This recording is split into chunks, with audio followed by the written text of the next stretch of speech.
Mesdames, Mesdemoiselles, Messieurs, bonjour ou bonsoir, selon l'heure à laquelle vous allez nous visionner. Bandiko na biso babolingo, mbote na bino bans nazaliwa bino, Etienne Symphorien, Kalala Balandayi. Alors, pour ce soir, nous avons un titre unique.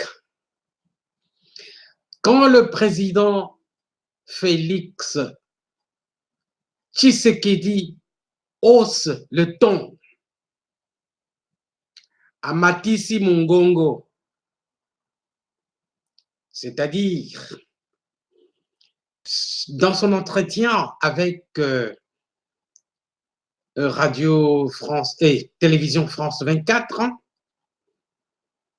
donc il approuve la décision du gouverneur de Kinshasa, M. Ngobila, d'interdire la manifestation prévue pour ce 30 juin 2019 par l'AMOCA. Et il en donne des raisons. Nous allons lire une publication de sangoyakongo.com.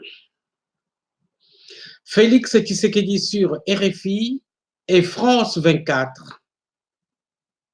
Je cite, « Je ne pense pas que je suis une marionnette. » Voilà. C'est ça l'information que je peux vous montrer. sangoyakongo.com.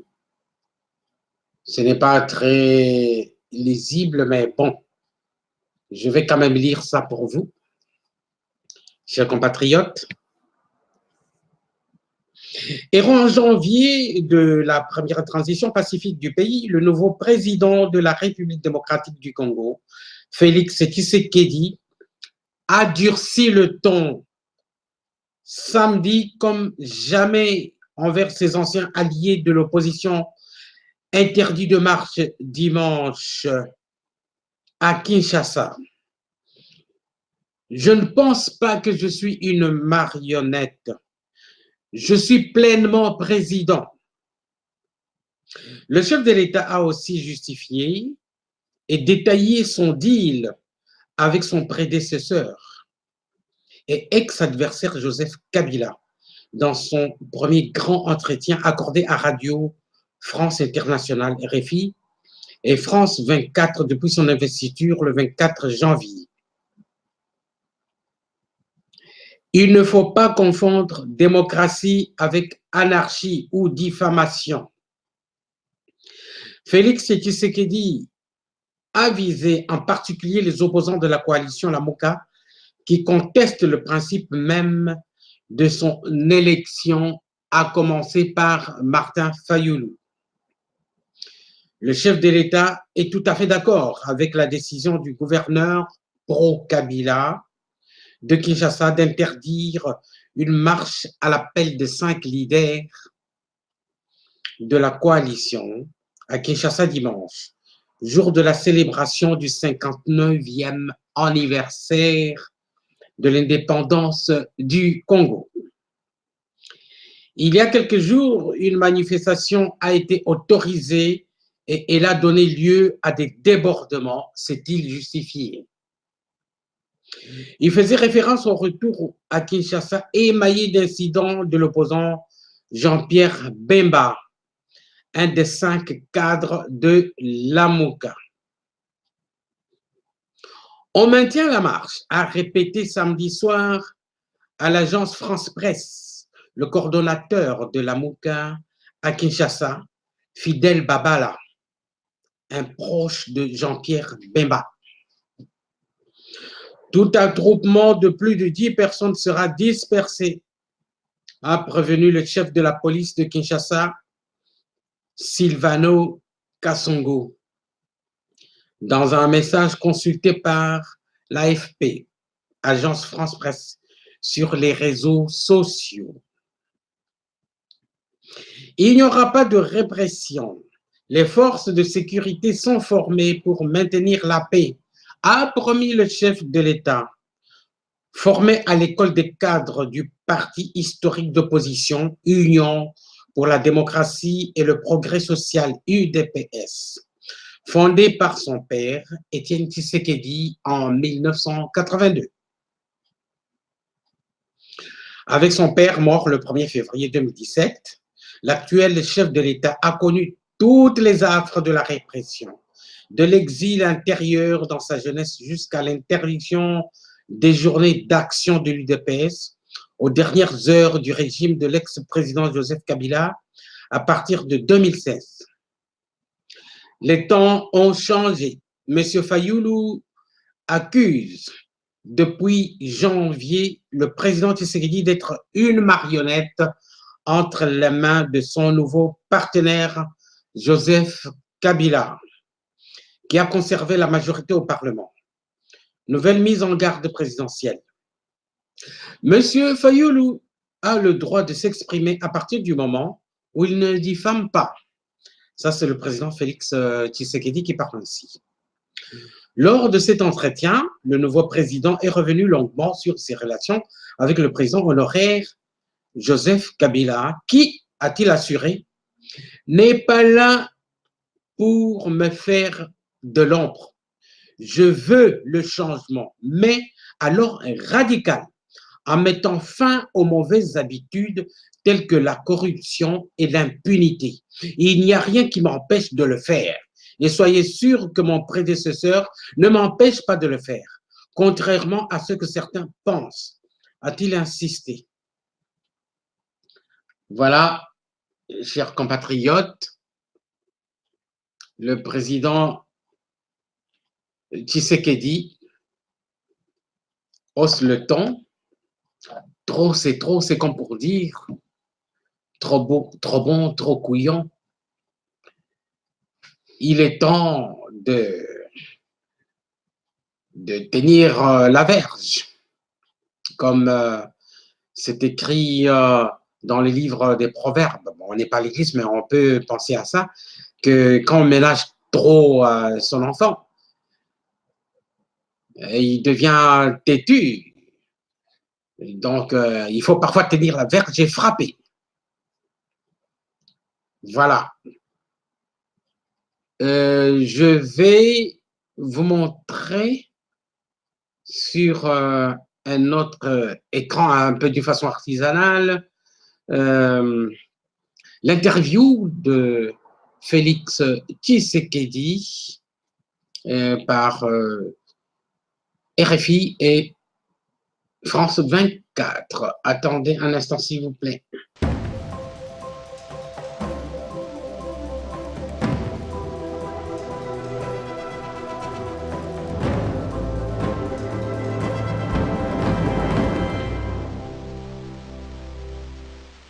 Bonjour et bienvenue sur France 24 et sur RFI. Bienvenue à Lubumbashi. Notre invité est le président de la République démocratique du Congo, Félix Tshisekedi, pour sa première interview depuis son arrivée au pouvoir. Avec moi pour cette interview, Christophe Boisbouvier de RFI.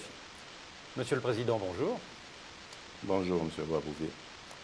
Monsieur le Président, vous allez fêter le 30 juin, l'anniversaire de l'indépendance, dans l'Ituri, dans le nord-est. C'est une région où il y a eu de nombreux massacres, y compris très récemment. Plus de 160 personnes auraient été tuées depuis le début du mois. Mais plus largement, dans l'est du pays, des dizaines de groupes armés sèment le trouble depuis des années.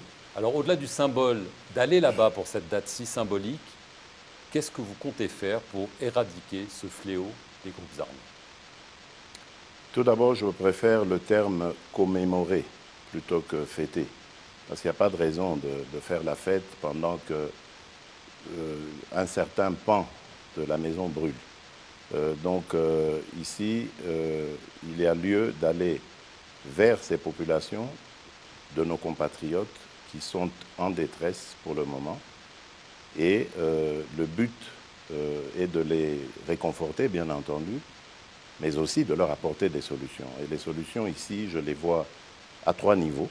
Il y a d'abord le renforcement des capacités de nos forces de sécurité et de défense. Ensuite, il y a l'encouragement à avoir des dialogues intercommunautaires parce qu'il y a des causes endogènes et exogènes à ce conflit. Et puis, il y a cette diplomatie régionale que j'ai entamée depuis mon accession au pouvoir pour régler la question au niveau régional parce qu'il y a aussi des implications régionales dans ces conflits dans mon pays. Alors en avril et à nouveau ces derniers jours, l'organisation de l'État islamique en Afrique centrale a revendiqué des attaques dans la région de Béni. Est-ce que vous confirmez que Daesh opère sur le territoire congolais et est-ce que vous avez obtenu de la part des Américains, lors de votre visite à Washington, un soutien opérationnel? En tout cas, selon les renseignements en notre possession, les ADF se sont inscrites dans cette logique terroriste prônée par l'État islamique. Donc oui, je confirme que les ADF sont un mouvement terroriste, islamiste, dangereux à la fois pour nous, pour le Congolais, mais également pour toute la région, parce qu'il y a comme une sorte de syndicat du crime, du terrorisme, avec les Chebab et les Boko Haram qui ne sont pas très loin. Donc ça c'est clair, et nous avons l'appui des États-Unis là-dessus, mais pas seulement, de toutes les autres nations qui forment l'organisation internationale contre le terrorisme. Le Congo en fait partie depuis mon passage à Washington, parce que j'avais demandé évidemment la solidarité de toutes ces nations qui font face au terrorisme. Il y a des Américains au Congo aujourd'hui pour aider les FARDC. Bon, ça c'est pas une question qui pourrait, à laquelle je pourrais répondre. Mais ce qui est vrai, c'est que j'ai le soutien des États-Unis et de toutes les nations qui sont contre le terrorisme, qui se battent contre le terrorisme. Alors vous avez parlé de l'importance de la coopération régionale pour combattre évidemment le terrorisme, mais aussi ces nombreux groupes armés. Il y en a plus de 70 d'après l'ONU, rien que dans l'Est. Alors il y a un pays important dans ce cas-là, c'est le Rwanda. Le président Paul Kagame est venu aux funérailles de votre père. Il y a une question qui se pose. Y a-t-il déjà des troupes rwandaises qui opèrent sur le sol congolais avec les forces nationales pour lutter contre ces groupes armés? Ah ça non, je ne crois pas que nous ayons besoin d'en arriver là. Non, je ne pense pas. Mais en revanche, il y a une très très bonne entente, que ce soit avec le Rwanda ou avec l'Ouganda, le Burundi, bref, avec tous les voisins. Donc c'est pour ça que j'ai, dès mon accession aux affaires de l'État, entamé cette tournée régionale, ou ces tournées régionales, parce que j'en ai fait plusieurs, c'est dans le but d'établir une coopération entre ces pays et nous, pour évidemment unir nos efforts, nos intelligences, nos capacités, afin d'éradiquer tout cela. Parce qu'il y a à la fois des groupes armés locaux au Congo, mais aussi étrangers, qui menacent la sécurité de ces pays. Et donc, nous devons travailler de concert pour éradiquer tout cela. Paul Kagame est un partenaire fiable à vos yeux? Ah oui, absolument, et nécessaire. Paul Kagame, Yoweri Museveni, Nkurunziza et bien d'autres, Magufuli, enfin tous sont des partenaires essentiels pour la paix et la sécurité dans la région. Ce dimanche 30 juin, l'opposition veut organiser une manifestation à Kinshasa. Le gouverneur de la ville l'interdit, mais l'opposition la maintient au nom du droit constitutionnel à manifester. Est-ce que vous approuvez cette interdiction du gouverneur et est-ce qu'il faut craindre une répression brutale comme au temps de votre prédécesseur? Bien sûr que j'accepte, je suis d'accord avec cette interdiction. Parce que, souvenez-vous, il y a quelques jours, il y a une manifestation qui a été autorisée et elle a donné lieu à des débordements. Et depuis que je suis là, d'ailleurs, je n'ai interdit aucune manifestation. Les droits et les libertés des citoyens sont garantis, mais nous avons comme l'impression qu'il y en a qui confondent démocratie et anarchie. On ne peut pas, alors qu'on a l'autorisation de manifester, de faire des débordements, de s'en prendre à des paisibles citoyens ou à du mobilier urbain. C'est des choses inacceptables. Il ne faut pas craindre une répression brutale? Il n'y aura pas de répression. Les forces de sécurité sont formées pour maintenir la paix. Il n'y aura pas de répression. Alors cette marche se veut une protestation contre l'invalidation par la Cour constitutionnelle de l'élection de plus de 20 députés de l'opposition au profit essentiellement de candidats de la majorité. Vous avez reçu le président de la Cour constitutionnelle il y a peu. Vous lui avez demandé de réexaminer cette décision. Il semblerait que certains pourraient être repêchés, mais pourquoi pas tous? Ben, écoutez, d'abord, j'aimerais dire ici que je ne m'immisce pas, je ne dois pas m'immiscer dans la justice, le fonctionnement de la justice. La justice doit être indépendante, elle ne doit pas subir de pression. Lorsque j'ai reçu le président de la Cour constitutionnelle, c'était pour en savoir plus sur ces arrêts qui étaient pour certains scandaleux. Et j'ai eu l'explication qu'il fallait. Je lui ai fait part de ma façon de voir les choses, parce que, après tout, je suis aussi un citoyen. Et j'ai eu la réponse qu'il fallait, c'est-à-dire il y a au sein même de la Cour constitutionnelle une procédure en réparation d'erreurs matérielles, comme ils disent. Donc certaines de ces invalidations vous paraissent scandaleuses? Ah oui, il y a eu des choses inacceptables. Alors certains y voient une manœuvre du camp FCC de Joseph Kabila pour vous affaiblir. Et votre ancien camarade de l'opposition, adversaire malheureux, le 30 décembre dernier, Martin Fayoulou, dit même que vous êtes devenu une marionnette de Joseph Kabila. Bon, vous savez, en politique, lorsque vous avez un certain statut, et c'est le cas avec moi, je suis le président de la République, je dois accepter les bons points comme les mauvais points. M. Fayoulou a le droit de s'exprimer à partir du moment où il ne diffame pas. Il a le droit de s'exprimer. Nous sommes en démocratie, en tout cas nous essayons de l'être. Moi je ne pense pas que je suis une marionnette. J'ai privilégié, et ça il faut le dire, la stabilité de l'État. Nous sommes dans une alternance qui s'est historiquement bien déroulée. Je crois qu'il faut préserver la paix et la stabilité du pays. Et c'est peut-être ça qui fait dire à certains que je suis une marionnette, parce qu'ils espéraient peut-être qu'il y ait du sang, qu'il y ait de la violence, comme nous avons toujours été habitués depuis nos années d'indépendance. Mais cette fois-ci, eh ben, mal leur en a pris, parce que il n'y aura pas de sang, il n'y aura pas de violence. Donc les choses devront se passer normalement, et voilà. Alors, à l'origine de ces tensions, il y a évidemment le scrutin présidentiel controversé. Alors certes, la Cour constitutionnelle vous a proclamé vainqueur, mais la conférence épiscopale, la CENCO, forte de ses 40 000 observateurs, ainsi que des données attribuées à la commission électorale elle-même, ont donné Martin Fayoulou largement vainqueur. Est-ce que vous comprenez que du coup, la proclamation de votre victoire soit toujours si controversée? Je ne le comprends pas, d'abord parce que ce que vous dites de la CENCO n'est pas vrai.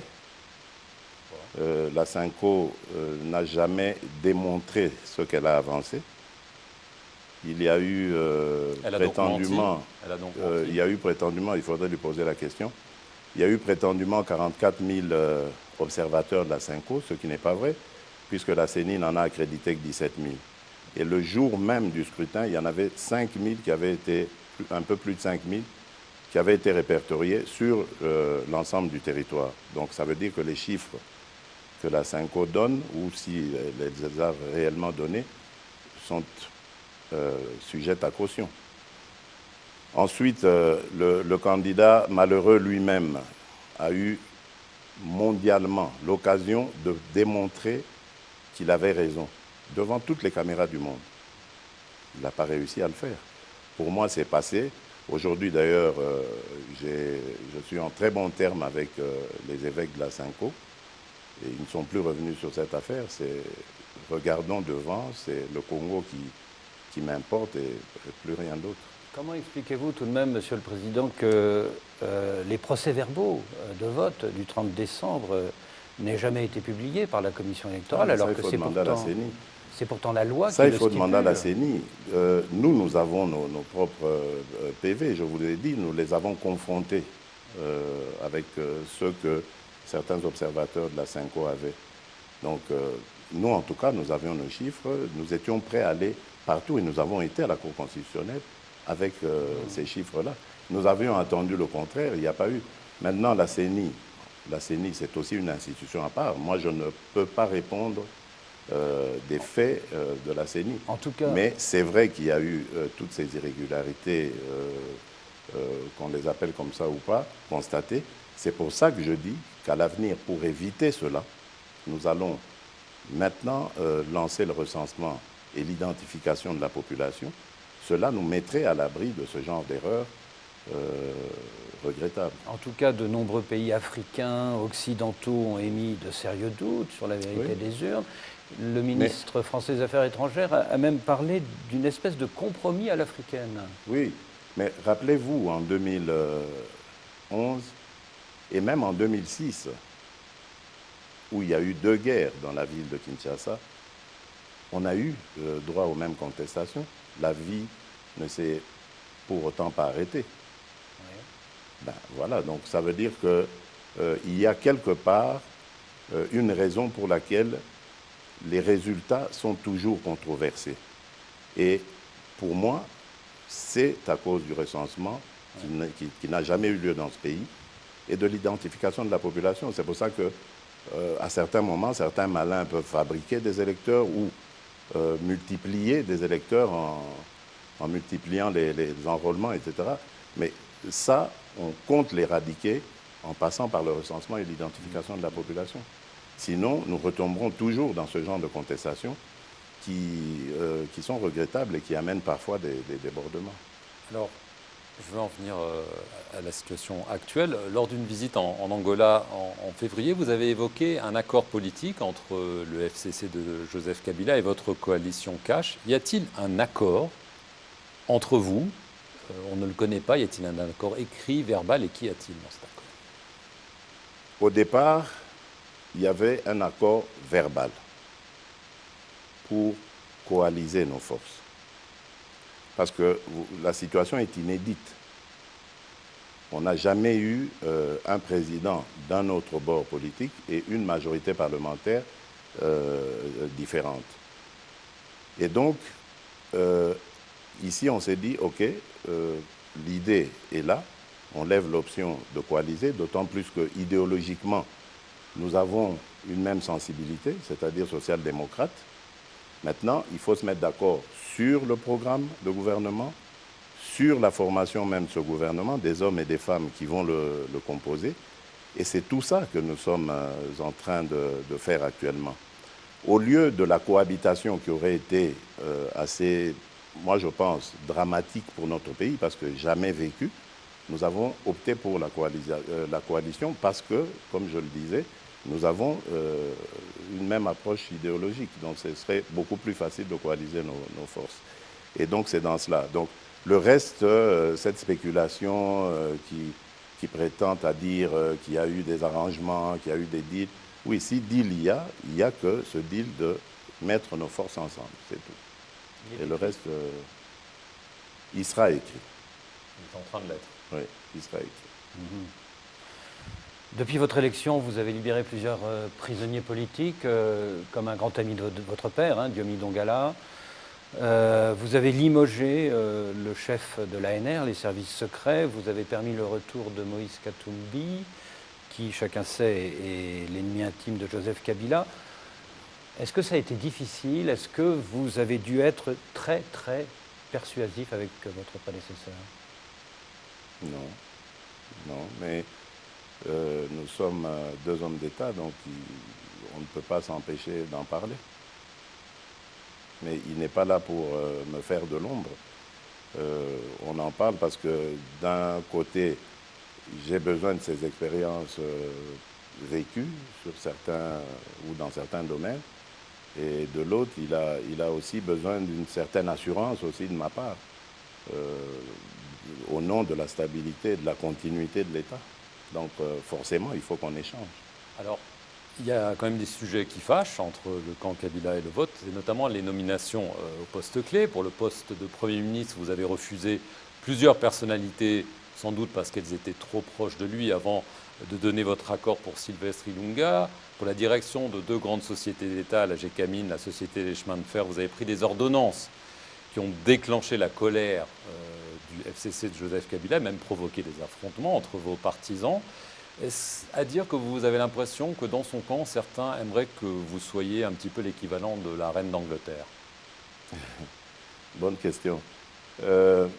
En fait, vous devez savoir, M. Peredman, que c'est très difficile de changer certaines habitudes ancrées en certaines personnes. Mais moi, je reste serein parce que j'ai un cap que je me suis fixé. Je veux le changement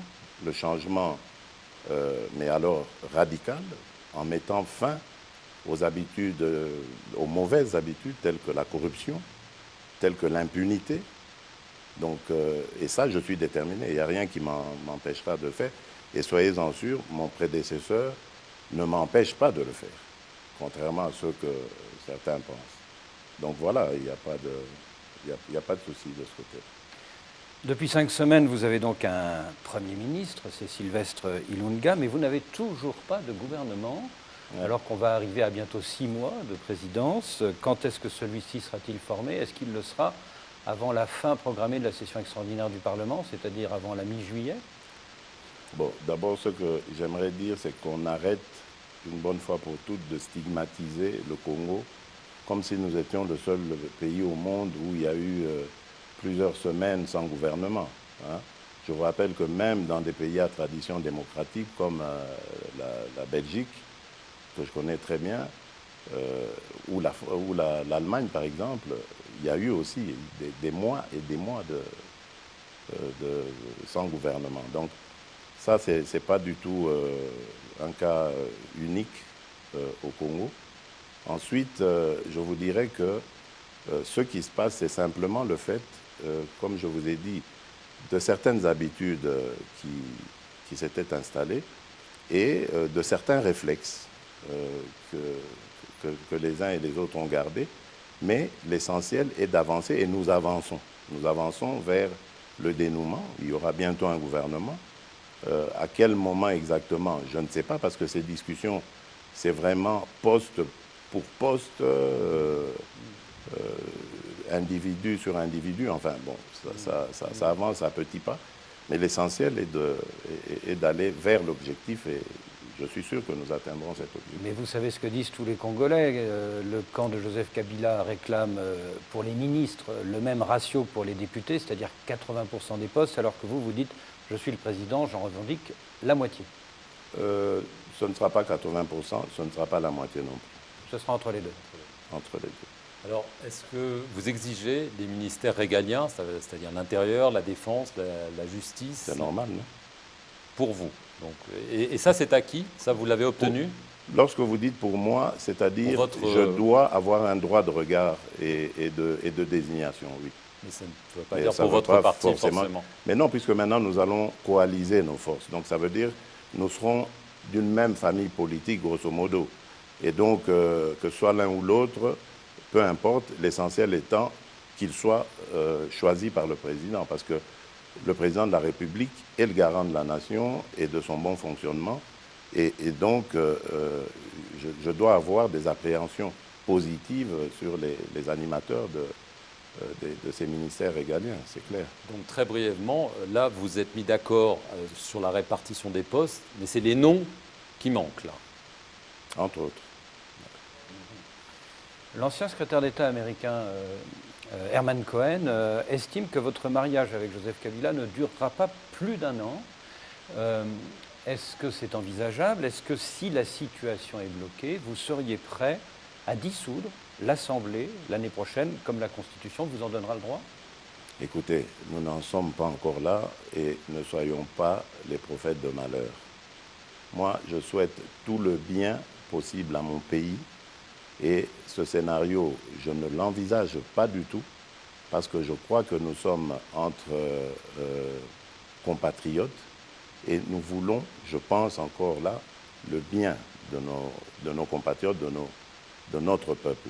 Et quand on est dans un état d'esprit comme celui-là, on ne pense pas à ces scénarios catastrophes. Alors, on a parlé de la situation sécuritaire tendue. La force des Nations Unies, la MONUSCO, semble souvent impuissante. Votre prédécesseur avait clairement demandé son départ. Est-ce que vous êtes du même avis? Bon, je ne sais pas s'il avait demandé son départ et dans quel... Il l'avait demandé, exigé. Maintenant, il faut voir dans quel... Vous savez, il y a eu des tensions oui. À certains moments avec la MONUSCO. Et donc, peut-être que dans un élan, ça peut m'arriver peut-être aussi. Mais ici, pour le moment, je dis, nous avons besoin de la MONUSCO et surtout besoin dans les zones à problème. Donc, à Kinshasa, par exemple, ou ici à Lubumbashi, on n'en voit pas vraiment la nécessité. Mais par rapport à ce qui se passe à l'Est, par moment, et je vous ai dit ici, je vous ai parlé de renforcement des capacités de nos forces de sécurité et de défense. La MONUSCO est un partenaire essentiel, comme la brigade d'intervention composée de la Tanzanie, de l'Afrique du Sud et du Malawi. Donc en ce moment, nous avons besoin d'appui par rapport à nos capacités de défense et la MONUSCO est nécessaire, oui. Quand vous les voyez, vos homologues, le Rwandais Paul Kagame et l'Angolais João Lourenço, vous conseillent d'être pleinement président. Alors c'est notre dernière question. Est-ce que vous êtes pleinement président? Je suis pleinement président. Vous savez que tout le monde n'en est pas persuadé. Ce n'est pas votre dernière question. C'était une petite relance. Je suis pleinement président. Merci, Monsieur le Président, d'avoir accordé à RFI et à France 24 une interview exclusive, votre première interview depuis votre investiture du 24 janvier. Et merci à tous ceux qui nous suivent sur nos deux antennes. Alors, chers compatriotes, au revoir. Butika la malamu, benubika na mbote. Wandugu wapenzi, tunamaliza, tutaonana kesho pampangi ya mono ya Luzolo. Benubika na mbote, betu tamalana mbasi. Bala betu basuive, shala ibip, nitu munana. Chikondo chikwabu ku video mukwabu. Ana lengo amboshila.